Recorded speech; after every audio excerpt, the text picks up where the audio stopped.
जो तुम्हारे reverse gears हैं ये 6 हैं, काम, क्रोध, लोभ, मोह, मद और मत्सर। वासना डेंजरस है, एक्सट्रीमली डेंजरस, बच के रहना। क्रोध तुम्हें है ना प्रेम नहीं जगने देगा, सुन रहे हो? क्रोध से तुम्हारी चेतना कड़ी होती है, हार्ड होती है, ड्राई होने लगोगे। उसमें फिर भक्ति या प्रेम या मृदुता, माधुर्य कम होने लगेगा। यस। लोभ बाहर की दुनिया से सुख की चाह, सुन रहे हो मेरी बात? मोह भी बाहर की दुनिया से सुख की चाह। लोभ और मोह कितने सिमिलर है देखो, सुन रहे हो? वस्तु या परिस्थिति से सुख चाहना ये लोभ है, और व्यक्ति से सुख की मांग ये मोह है। दोनों भ्रम ही है, ऑलरेडी एक्सप्लेन कर चुके हैं। काम, क्रोध, लोभ, मोह। लोभ तुम गौर से देखना, लोभ माने क्या? चीजों से सुख चाहिए या परिस्थिति ऐसी मिलने पर सुख मिलेगा ऐसा लगता है, लोभ हो गया। मोह व्यक्ति से सुख चाहिए, ये नहीं रहेगा तो दुख होगा ऐसा लगता है। काम, क्रोध, लोभ, मोह। मद ये superiority complex, inferiority complex, guilt consciousness, victim consciousness, मतलब ईगो है, मैंपन, आईनेस, ईगो इज मद। सुपीरियोरिटी कॉम्प्लेक्स फेक है इंफीरियोरिटी कॉम्प्लेक्स, सुन रहे हो? गिल्ट कॉन्शियसनेस अपने आप को ब्लेम करता रहने वाला ईगो है। विक्टिम कॉन्शियसनेस किसी और को ब्लेम करता है, ईगो ही है। पांचवा flavour superiority, inferiority, guilt, victim. पांचवा फ्लेवर डिफेंसिव कॉन्शियसनेस, ईगो ही है। कोई तुम्हें तुम्हारी गड़बड़ करने वाली वृत्ति दिखाना चाहे और तुम अपना बचाव करने लगते हो, जस्टिफाई करने लगते हो, डिफेंसिव कॉन्शियसनेस है, स्टूपिड है। डिफेंसिव कॉन्शियसनेस में ईगो क्या कह रहा है? I am not wrong. Wrong right की बात ही नहीं है। मैंने कोई गड़बड़ वाली टेंडेंसी घुसी हुई होगी, किसी को तो बताना पड़ेगा तुम्हें। कोई रिस्क लेकर बता रहा है तुम्हें थैंक यू कहना चाहिए उनको। लेकिन डिफेंसिव कॉन्शियसनेस वाले ईगो घुसा हुआ हो, तुम थैंक यू नहीं कह सकते, तुम अपने आप को बचाव करने लगते हो। समझ रहे हो क्या? Defensive consciousness. छठा फ्लेवर ईगो का, अलूफ कॉन्शियसनेस। किसी से कनेक्ट नहीं कर पाओगे माय डियर, अलूफनेस समझते हो? बिलोंगिंगनेस, प्रेम, उत्साह, आनंद, जिम्मेदारी, इतने सुंदर सुंदर भाव है, उन सभी भावों को तोड़ने वाला भाव है अलूफनेस, है ईगो ही।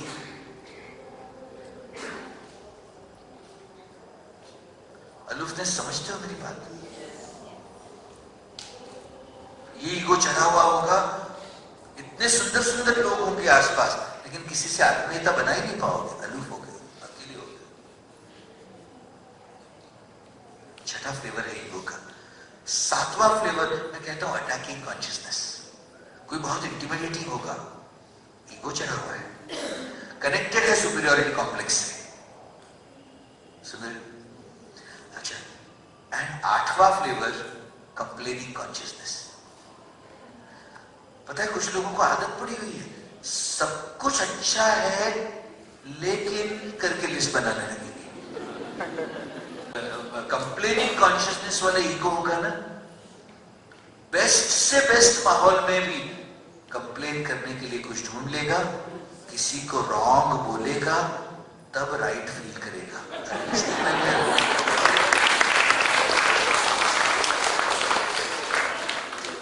सुन रहे हो मेरी बात? कुछ लोगों को शिकायत करने की इतनी आदत पड़ी हुई है, बेस्ट से बेस्ट एटमॉस्फेयर में सब कुछ अच्छा। अब हर चीज के एडवांटेजेस एंड डिसएडवांटेजेस होते ही है कि नहीं? लेकिन कंप्लेनिंग कॉन्शियसनेस वाला ईगो हमेशा डिसएडवांटेज को ढूंढता है। क्या तकलीफ हुई, क्या गड़बड़ हुई, क्या रॉन्ग हुआ, उसको ढूंढ के किसी को रॉन्ग करके अपने आप को राइट प्रूव करने का प्रयत्न करता रहेगा। I'll tell you, mental disease है ये, रोग है। I'm telling you this। जीवन से इतना मिल रहा है हमें, लेकिन सेलिब्रेट नहीं कर पाएंगे क्योंकि शिकायत करते रहने की आदत है। पीड़ित बेचारे, शिकायत करने वाले कंप्लेनिंग ईगो से पीड़ित हैं। सुन रहे हो? इन 8 फ्लेवर वाला जो ईगो है, इसको मद कहते हैं। मैं फिर से एक बार लिस्ट दे रहा हूं तुम्हें।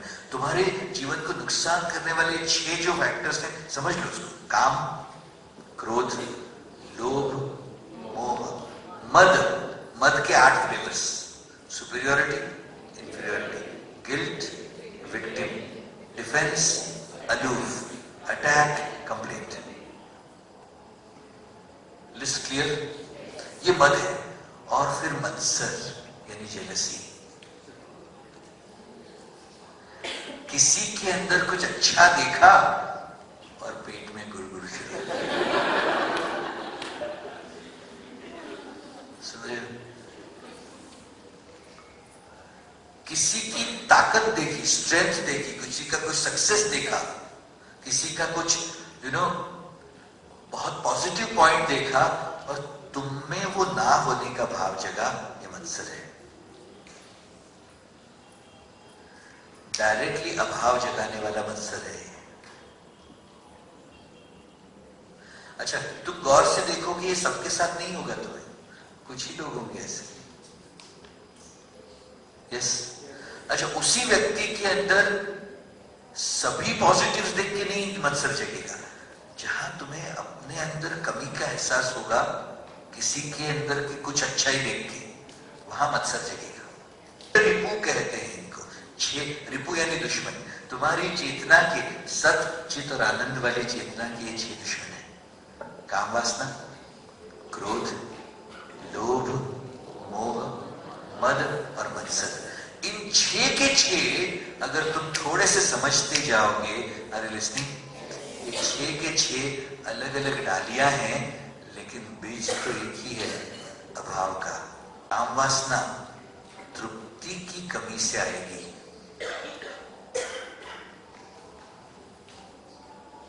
मुझे नहीं पता मैं और कैसे समझाऊं इसको। क्रोध अतृप्ति से जगह नहीं जगने वाला है। अंदर अभाव है तो कुछ पाने की तीव्र इच्छा है, और वो ना मिलने पर क्रोध है।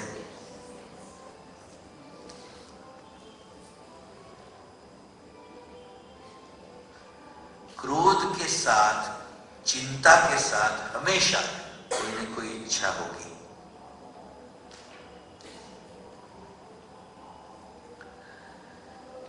वो बहुत बुरा ये नहीं डिस्क्राइब कर रहा हूं। कामात क्रोधो भी जायते कह रहे हैं। काम में से उत्पन्न होने वाला ये क्रोध है। काम यानी इच्छाएं। फिर कहते हैं क्रोधात भवति सम्मोहा, सम्मोहात स्मृति विभ्रमः, स्मृति भ्रंशात बुद्धिनाशो, बुद्धिनाशात प्रणश्यति। इतना स्टेप बाय स्टेप डिस्क्राइब किया हुआ है भगवद गीता में। क्रोध से सम्मोहन हो जाता है। सम्मोहन माने एक जैसे mesmerized by anger, you will lose sensitiveness about who you are getting angry at, who that person means to you, what have they done to your life, how much have they contributed, everything you will forget, what damage they can do to your life, everything you will forget. क्रोधात् भवति सम्मोहः, सम्मोहात् स्मृति विभ्रमः, स्मृति भ्रंशात् बुद्धिनाशो, बुद्धि का नाश, बुद्धिनाशात् प्रणश्यति, तुम्हारा चित्त गिर जाएगा उससे। क्रोध करने के बाद बार बार तुम थकते रहोगे। सुन रहे हो मेरी बात? और क्रोध को कितना सुंदरता से माने कितना डिटेल में वर्णन किया हुआ है। तुम ज्यादा हो रहे हैं, भाव से इच्छा जगी, इच्छा पूरी नहीं तो क्रोध, और क्रोध में भी पहले अंदर टाइटनेस जगा होगा, फिर टाइटनेस से और इंटेंसिफाई होते होते शिकायत बनी होगी। वहां तुमने अगर उसको छोड़ नहीं दिया होगा तो उससे गुस्सा बना होगा, गुस्से को भी त्यागा नहीं तो उससे नफरत तक जा सकता है। तो पूरा range of experiences from tightness to complaint to anger to hatred, all that is described in just one word, क्रोध। Are you listening my dear? Please wake up. Every single time you are going from tightness to nafrat, you are strengthening the habit of growth again and again. क्रोध से उस क्षण का तो नुकसान हुआ ही, क्रोध की आदत और गहरी होती गई। क्योंकि the way the consciousness is designed, तुम जो कार्य बार बार करोगे उसकी आदत बनती जाएगी। वैसे ही तुम बार बार कोई बनी हुई आदत को छोड़ते जाओगे तो वो छूट भी जाएगी। ऐसी अद्भुत चेतना है हमारी।